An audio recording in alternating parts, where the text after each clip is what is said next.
Welcome guys to my channel. मैं हूं zoom और आज हम लोग एक ऑफ टॉपिक पर बात करने वाले हैं। बेसिकली स्टॉक मार्केट से रिलेटेड न्यूज़ है। जीएमई गेम स्टॉक करके एक कंपनी है जिसमें बहुत सारी चीज़ें हुई हैं जिसको मैं आज थोड़ा थोड़ा करके एक्सप्लेन करूँगा।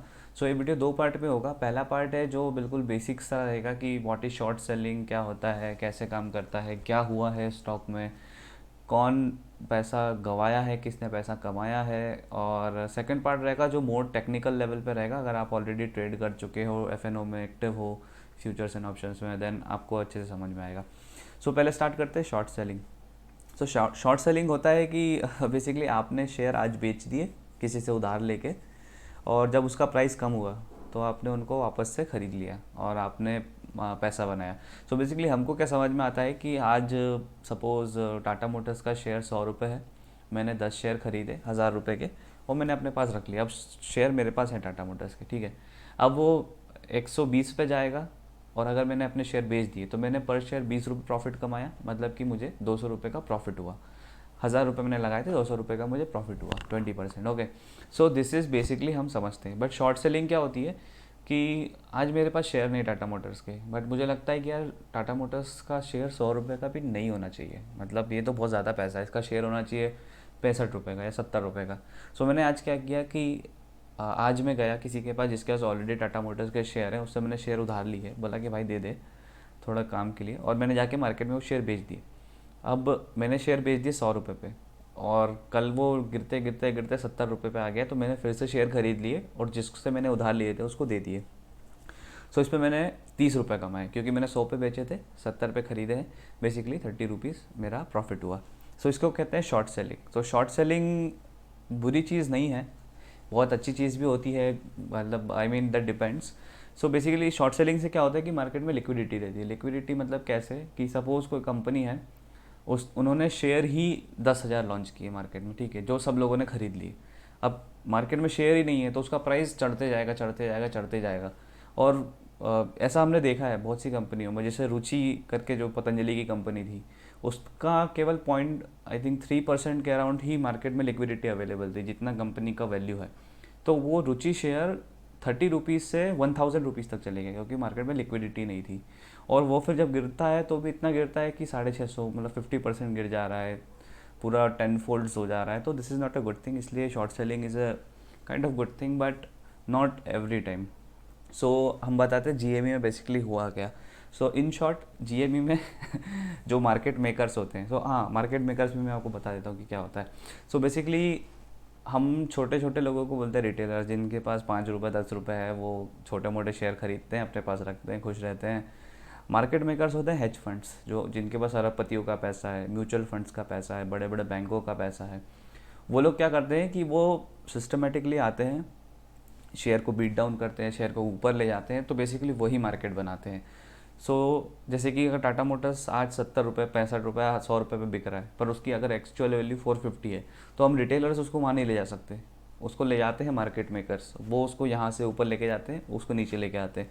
तो बेसिकली रिटेल ट्रेडिंग कम्युनिटी में ये चीज़ बोली जाती है कि always be on the side of a market maker, मतलब जो ऑपरेटर्स होते हैं हमेशा आप उसकी साइड रहोगे तो ही पैसा बनाओगे। और रिटेलर्स जो होते हैं 95% रिटेलर्स पैसा लूज़ इसीलिए करते हैं क्योंकि वो मार्केट मेकर्स के अपोजिट में होते हैं, तो उनका पैसा जाता है और वो किसकी जेब में जाता है, मार्केट मेकर्स की जेब में।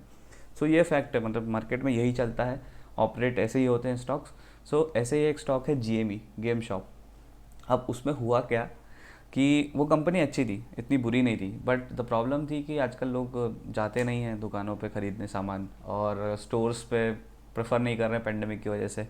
सो मार्केट मेकर्स, दो कंपनियों के नाम इसमें आ रहे हैं, कैलविन मेलविन कैपिटल एंड सेटाडल।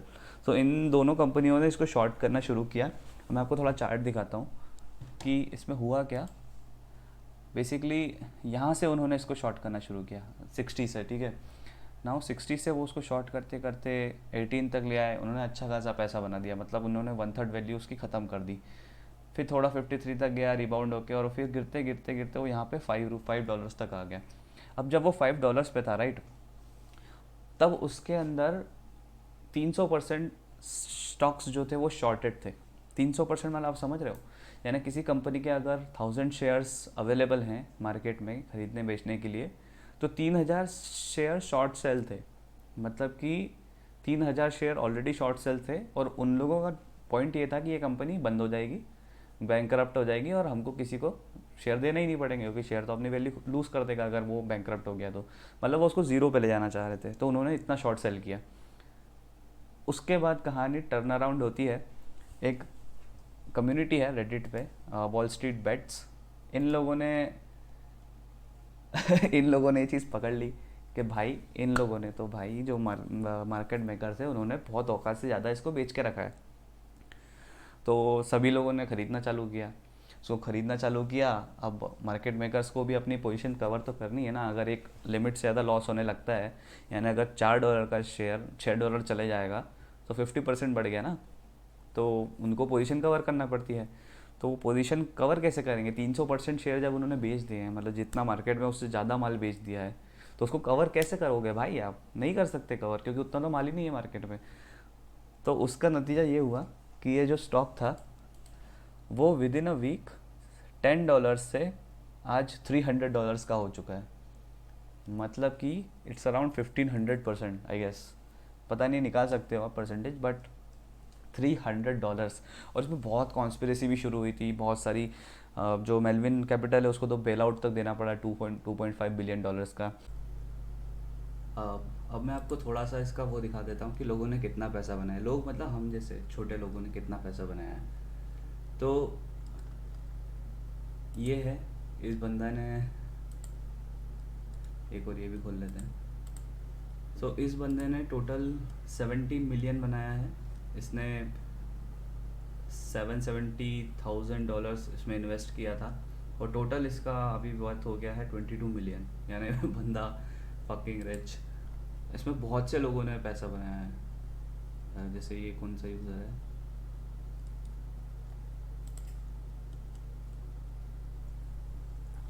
इसका वर्थ हो चुका है $366,000। इसने 51 कॉन्ट्रैक्ट्स खरीदे थे कॉल के। सो बेसिकली लोगों ने बम से इसमें पैसा छापा है। अब इस पर थोड़ा टेक्निकली मैं घुसता हूँ कि हुआ कैसे, क्या मतलब चीज़ें थी जो इस चीज़ को इतना ऊपर लेके गई, गेम स्टॉक को इतना ऊपर लेके गई।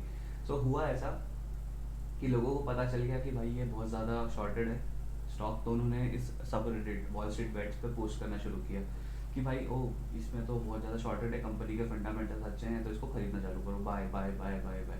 सो लोगों ने पहले स्टॉक्स खरीदना चालू किए, धीरे धीरे करके स्टॉक्स रिटेलर्स ने अपने पास रखना शुरू कर दिए जो वॉल स्ट्रीट बेट्स के यूज़र्स थे। अब लिक्विडिटी पहले ही कम थी और कम हो रही है, ठीक है, लोग खरीद रहे हैं। देन उन लोगों ने 60 कॉल, जो ₹60 का कॉल था, यानी जब वो स्टॉक $10 पे था, $10 पे था, तब उन्होंने $60 का कॉल खरीदना शुरू किया। $60 का कॉल था उस टाइम पे, आई थिंक 50.50 के अराउंड, 50 सेंट्स के अराउंड। तो क्या होता है कि जो कॉल होती है, राइट, ये भी एक इंस्ट्रूमेंट होता है, यानी सप्लाई और डिमांड पे काम करता है। तो अगर ज़्यादा बायर्स होंगे तो उसका प्राइस शूट अप करता है, irrespective of the delta, gamma, tau, anything. Okay, so 60 call का प्राइस बढ़ना शुरू हुआ, तो जिन लोगों ने 60 कॉल शॉर्ट की थी, अब वो लोग लॉस में जाने लगे। तो जिन लोगों ने पहले नेकेड शॉर्ट किया था बिना हेजिंग के, उनके ब्रोकर्स उनको कॉल करने लगे कि भाई पैसा डालो, नहीं तो कवर करो। तो उन्होंने क्या किया कि उसको हेज करने के लिए अब उनको तो स्टॉक खरीदना पड़ेगा, कवर करना पड़ेगा। सो जो स्मार्ट प्लेयर्स थे उन्होंने शुरू में कवर करना शुरू कर दिया, जिन्होंने अपनी औकात के अनुसार शॉर्ट किया था। बट कुछ कंपनीज थी, उन्होंने सोचा कि इसको और पुश करते हैं, उन्होंने और शॉर्ट करने शुरू किए। रिजल्ट ये हुआ कि at the end of the day जो जितने भी उसके कॉन्ट्रैक्ट्स थे वो सारे के सारे इन द मनी चल गए, यानी 60 कॉल लास्ट थी जो मार्केट में अलाउड थी उसको खरीदने के लिए, $10 पे 60 का कॉल, और सारे के सारे कॉल्स इन द मनी चले गए।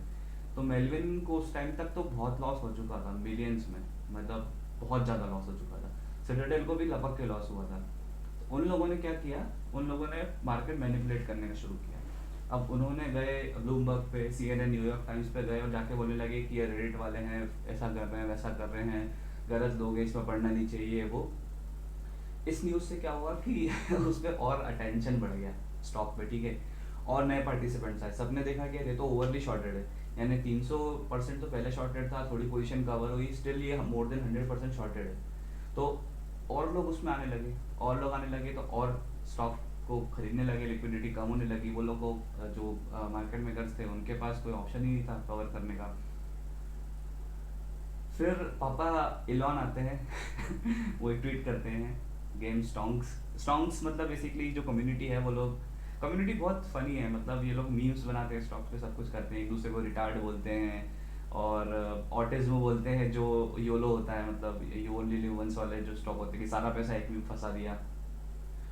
तो इलॉन ने जब ट्वीट किया उसके बाद ये $75 के अराउंड कुछ ट्रेड कर रहा था, फ्राइडे को हाई था, मंडे को इलॉन ने ट्वीट किया और अभी ये 300 पे पहुंच चुका है।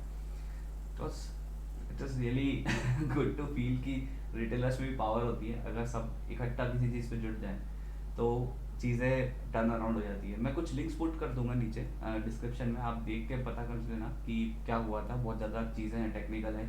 यानी कि हुआ क्या था कि जो पुट्स थी, मतलब इसमें बाइंग शुरू कैसे हुई थी, तो जिन लोगों ने पुट राइट की थी वो लोग उसको थोड़ा पुश कर रहे थे, उन लोगों ने बाइंग शुरू करी।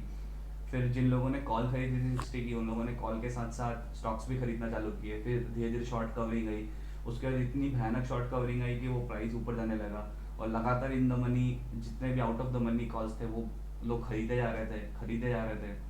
उसको बेचने वालों को भी कवर करना था, तो वो लोग और एक्स्ट्रा प्राइस पे उसको खरीदने लगे। फिर इलॉन का ट्वीट आया और लोग उसमें पार्टिसिपेट किए।